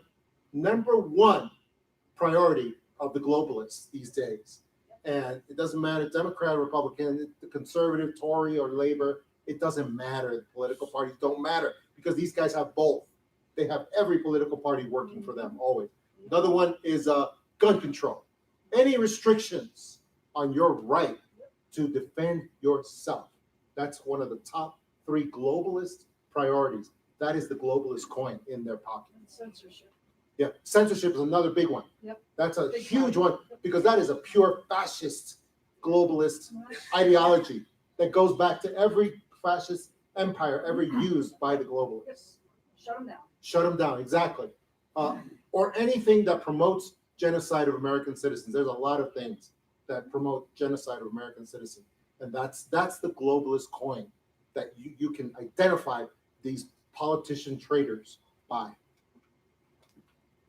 Okay, this is where it gets weird. Some of you have already seen this. This gets a little crazy here. You like that sound? Okay, there's a purpose to it though. This is happening right now, folks. And this is not a question of interstellar travel. This is all portals and wormholes. Hallelujah. Yeah, that's what it is. And this is going on right now. Yes. Were you in my last one? No, you weren't. Okay. All right, then you got to see this. And I hope everyone's sitting down. Who's behind it? That's a good question. Video out of New York. No, this is not a scene from an upcoming Independence Day movie or an actual alien invasion. New York police say it's a transformer explosion at a power plant in Queens, lighting up the New York City skyline in a brilliant blue. No one was hurt in the explosion. The explosion caused some power outages, including LaGuardia Airport, but they didn't last very long. The New York Fire Department determined it was caused by equipment malfunction. Now, the first thing that I want to draw attention to is the video captured of what happened. Meanwhile, they splice in video that you see here of some kind of event supposedly taken during the same thing. They combine those images together to make it seem like, oh, regular people got video of the close-up transformer explosion. But that is how deceptive and sneaky they really are. This is what a real transformer explosion looks like. This video was captured last year in New Brunswick. As you can see, it doesn't go on for as long as this event did, and it doesn't light up the entire sky with a bright bluish green. It is a warm yellowish glow, and it is a local light that definitely does not light up the entire sky, and it extinguishes very quickly. If anybody's a welder, you'll know right away the compounds that running through. If you see any of the videos where it's traveling through the circuitry, yeah, you can tell that that's an energy bulb. Plasma, right? Right. so quickly. Plus, I also want to know what is seen flying out of this bright area in the sky. Could it be that perhaps we are being visited by extraterrestrials? Could it be that perhaps we are being visited by another dimension? Or could it be that these are experiments being made right in front of our eyes? What if this is a government experiment that was out of control? The quickest thing to say is, hey, it was an electrical fire. Well, last time I checked, this is what an electrical fire looks like. It's always red and black from the smoke. I've never once seen a bright blue sky due to an electrical fire. So, what is happening here? It's very scary, but I think that we finally have made contact. It is here, ladies and gentlemen. The proof is here. It's happened right in front of our eyes and we haven't even noticed. We have not even noticed. Now, what should we be doing? I want to be prepared in every way possible. We don't know exactly what's going to happen from this moment on. 2019 is going to be a very interesting year. I want to play this over and over again, slower, so that you can see what I see. I'm going to slow it down to the speed of maybe half or 1/4 of the regular speed. And you can clearly see that something has flown out of this area in the sky. It almost looks as if something actually opened, some type of portal. As you can see there, you can actually notice something, actually a bright light. And then from that light comes this vessel. So many questions can be asked from here on. Like, what is in the vessel? Could this be connected to time travel? That's another theory that I have that I believe is very possible. Could it be that we are seeing ourselves from the future? Or could it be that this is also maybe an interdimensional portal that has. Okay. Yes, sir. I don't know. Maybe. I do know they look like real UFOs to me. So where did it go, or did it disappear? It disappeared. We don't know where they're going. And these portals are opening up over all the major cities around the United States. And there's always a few UFOs viewed, but most UFOs are invisible. They're outside our bandwidth of visible light. And so if you're seeing 1 or 2 UFOs, that probably means there's like 90 more that have been coming out that we just can't see. So that's the way that this goes. Also, while these portals have been appearing, there has suddenly been a dew. What do you call a dew? Directed energy weapon that has been sending a ray down to blow things up on the ground so that we would think that there's no portal, that the light is just from this thing exploded on the ground. This happened in Kenner, Louisiana, shortly right after the New York City incident. And there is, and people will say, oh, that's lens flare, But there is a lot of lens flare, but there's also a ray coming from the sky, coming down here and trying to find a gas station tanks to blow up. And you can see it happening.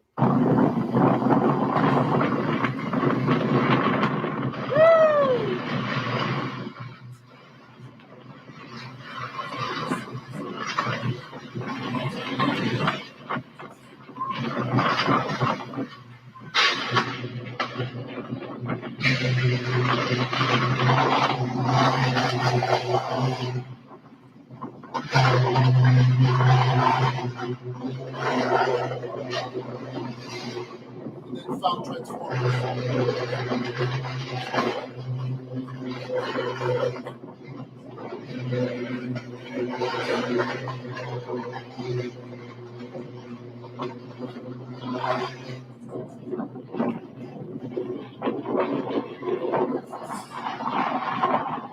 People in the neighborhood thought they were under attack. They're terrible. That's crazy.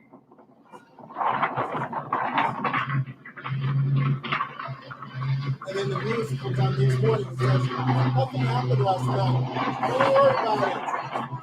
Yeah, just the transformer blew up. If you think you almost got flying alive, it didn't happen.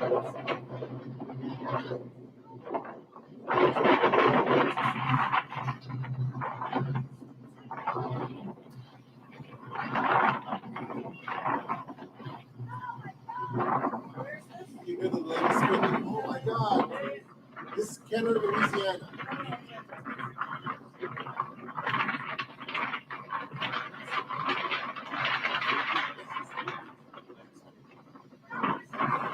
That's what it's doing.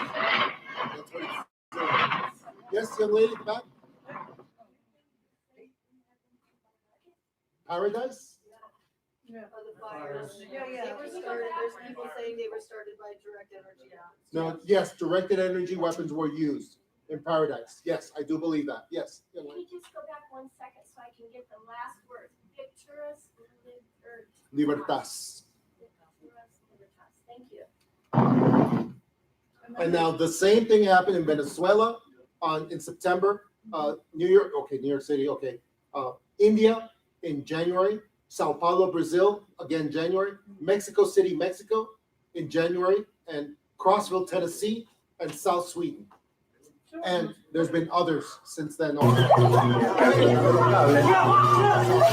explotando todo, acaba de explotar toda la calle. Es una cosa, miren. Este es el verguero eléctrico.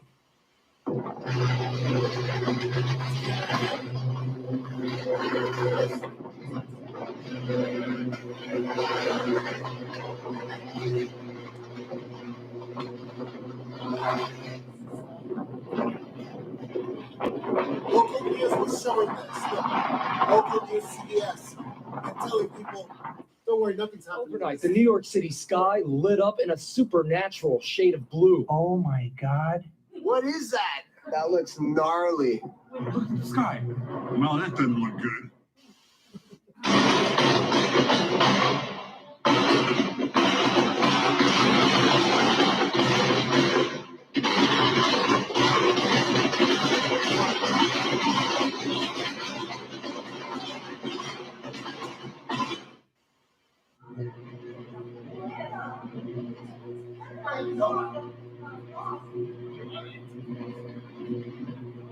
Meu Deus! Nossa!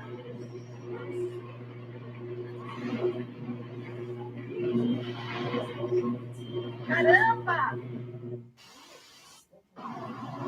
Mexico City, Mexico.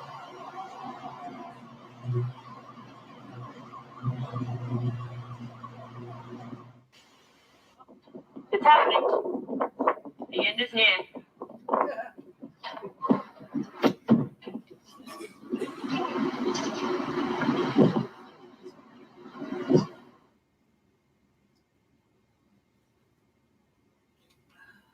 And this just happened in Phuket, Thailand. Wow. April, at the end of April.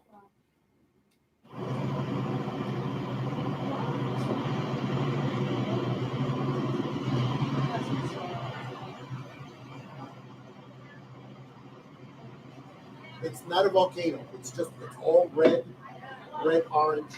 And you see that thing traveling right there? There's others that travel out of the other sides too. Yeah.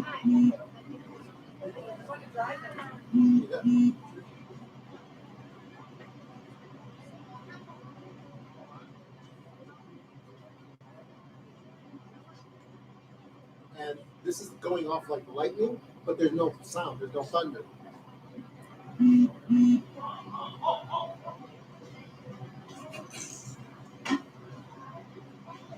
So the portals are not, apparently they're evolving, they're not always the same. Like this one was covered in a giant cloud that just seems to, it's the only cloud in the sky. So it seems artificial. And it's coherent. Yeah, and it's covering the portal. And there's some kind of energy charges coming off. But there's always a cloud present when these things happen. So to the viewer, it's always obscure as to what's on the other side. Right, exactly.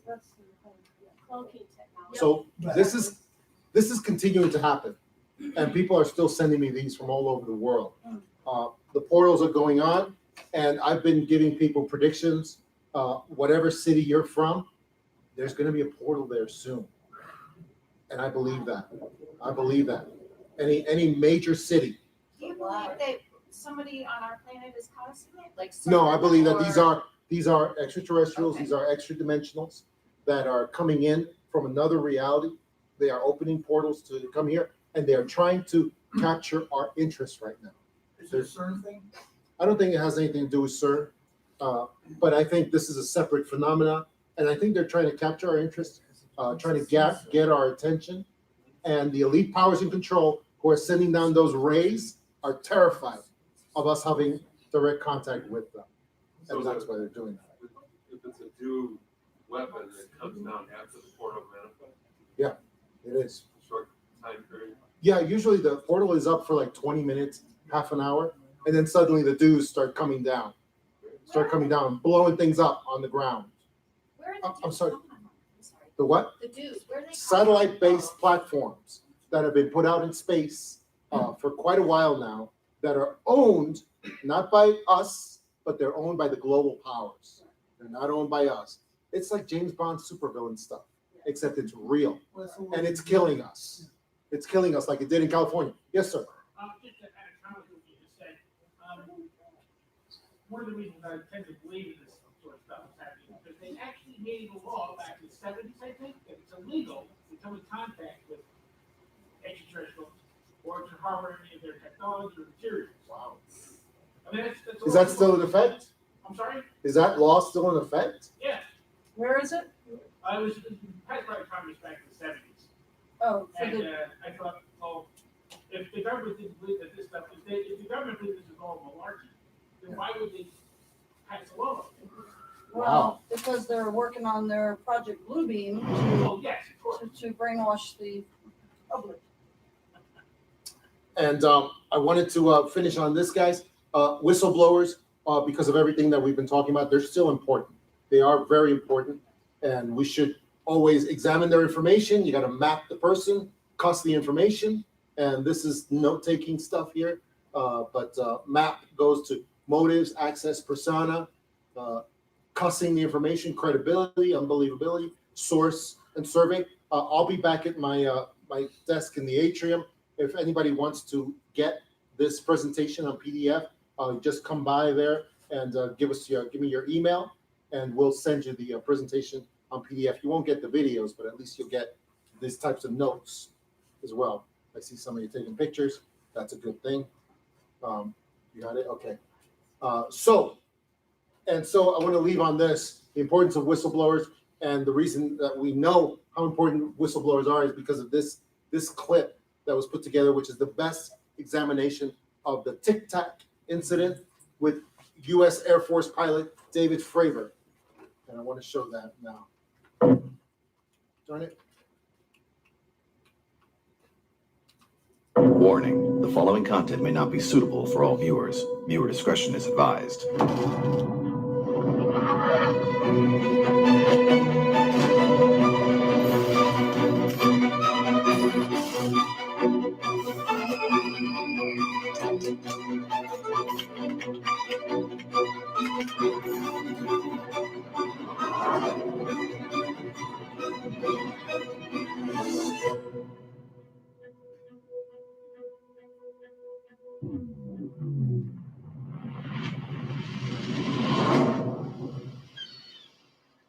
November 2004, off the coast of San Diego.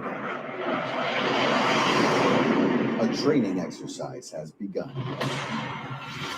The USS Nimitz supercarrier, the largest aircraft carrier in the world, designed for one purpose: to infiltrate and annihilate enemy forces. The Nimitz is one of the largest ships we have in the U.S. Navy. It's so big, it has enough firepower to basically take over an entire country. Add to that the Nimitz is always accompanied by smaller ships of all shapes and sizes. You're talking about a flotilla. Housing over 6,000 soldiers, the Nimitz can launch one of its 90 deadly warplanes every 20 seconds. This is the U.S. Navy at its most extreme. No one and no thing would dare cross its path. Until November 14th. A blip appears on the radar. An unknown object crosses the screen, pushing speeds at over 3,000 miles per hour. Radar operators assume it's a technical malfunction. But then another object appears, and another, and another. The Nimitz goes into high alert. Not only are these foreign objects appearing near a Navy aircraft carrier, but they're also invading United States airspace. 2 F-18 fighters are deployed, led by Top Gun Navy pilot Commander David Fravor. With over 16 years flight experience and over 3,500 flight hours, Fravor had more qualifications than any other pilot in the United States at the time. So we were running training exercises before our deployment to Iraq when we got the call about these foreign objects. So I ordered my guys to suit up and go check it out. But we never could have expected what we were about to see. Flying high above the ocean surface, the F-18s intercept the location of contact, 180 miles west of the San Diego coastline. When Commander Fravor reaches the contact point, he looks out of his cockpit window and is astonished at what he sees below. A craft hovers above the ocean surface, floating in midair. It has no exhaust, no wings or rotors, and no apparent means of mechanical lift. Fravor described the craft as an elongated egg or tic-tac shaped craft, unlike anything in the U.S. Armada. See, the craft didn't have any flight surfaces on it. There was no wings, no tail, no jet engine. It was just solid and white. And it hovered like a helicopter, except there was no rotor wash on the surface of the water.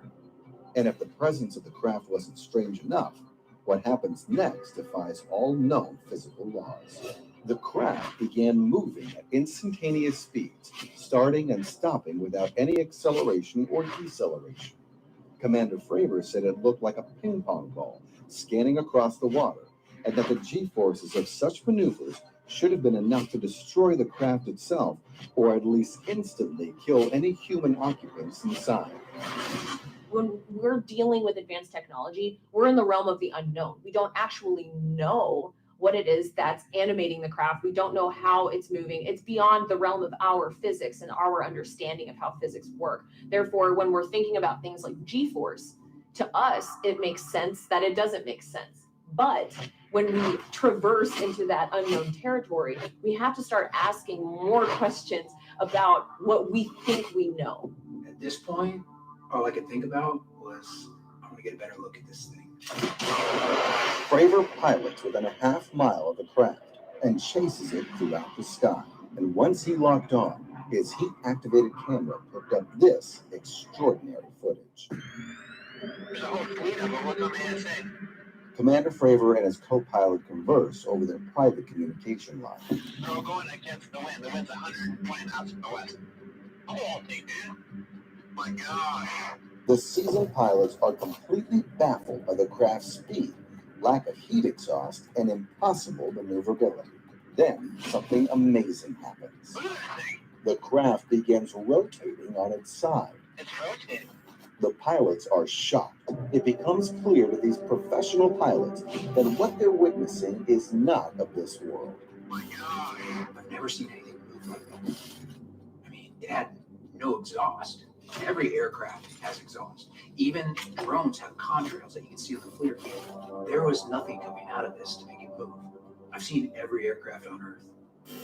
And this thing was not from Earth. You can believe that there's other life out there. You can believe that it's coming here to visit, but it's much different than when you actually are staring at it, because your entire worldview is shattered. This thing shows up out of nowhere. That's not part of your current reality. You can't deny it. It is there. When the footage was released in 2017 by the Pentagon, the military classified the object as an AAV, an anomalous aerial vehicle, the new military term for UFO. But this wasn't the first sighting. Over the following 2-week period, the Nimitz continued to spot hundreds of craft, and new footage kept rolling in. Oh my gosh, dude. Wow. Look at it flying. Why is it that even people in our military who are fighter pilots with 17 years experience, they don't know what advanced technology is being used. Within days, internet commenters suggested the video might be the work of clever CGI artists or an elaborate hoax. But the nature of the footage and its release suggests otherwise. Let's say, could it be a fake? Let's say yes. Okay, it's a fake. If it is something like CGI, then you have to consider that means that every single pilot involved is in on the fake.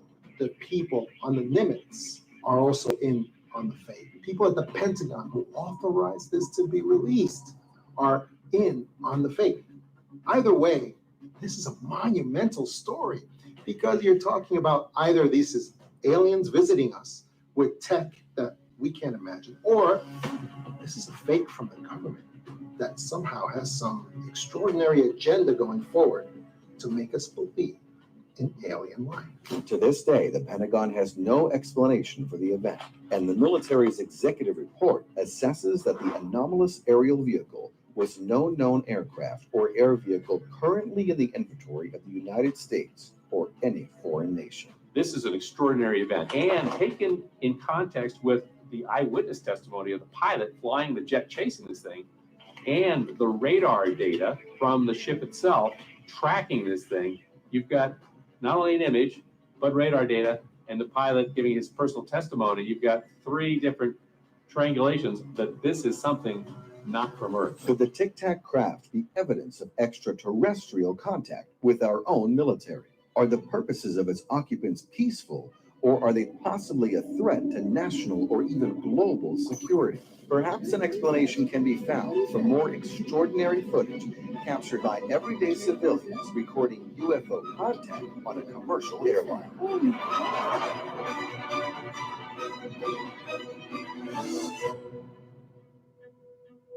Because of this interview by David Fravor, the U.S. Navy has just changed the rules that Navy personnel are not allowed to talk about anything to do with UFOs or alien visitors whatsoever. And that's that just recently happened. So guys, that's all I've got for you. And I'll be back at my desk for any questions, objections, challenges. I'll be back. Thank you. Thank you very much. Oh, it'll be in the atrium where the vendors are.